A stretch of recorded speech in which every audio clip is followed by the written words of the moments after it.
Hi guys, இன்னைக்கு வந்து date வந்து 19th நவம்பர், டே நம்பர் 47. நீங்க வந்து என்னோட நிலைமை பாத்தீங்கன்னா ஏதோ குடிச்சிட்டு ஹேங் ஓவர்ல இருக்க மாதிரி இருக்கீங்க. எனக்கு இல்லையங்க, அதுதாங்க புதுசா இருக்குல்ல, இதெல்லாம் சாப்பிட்டு பழகிட்டு திடீர்னு சாப்பாடுலாம் கட் பண்ணி புதுசா எல்லாத்தையும் மாற்றும் போது உங்களுக்கு பாடி அடாப்ட் ஆக டைம் இருக்கு.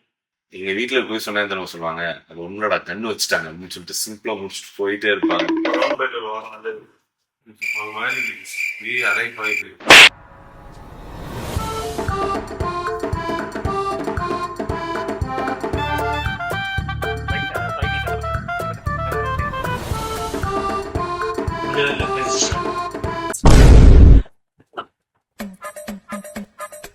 பயங்கரமா பேசுவாங்க. அவங்க பேச்சு மூச்சு விட மறந்துடும் பயமா இருக்குங்க. எனக்கு ஸ்டார்ட் ப்ராசஸ் வேற எங்கேயாச்சும் மூச்சு கீச்சு மறந்துட போறோம், மூச்சிலே கான்சன்ட்ரேஷன் இருக்கணும், அதுல ஒரு ஸ்ட்ரெஸ் ஆகுது. இந்த கண்ணங்களை நான் ஒல்லியா தெரியுது. நல்ல கண்ணு.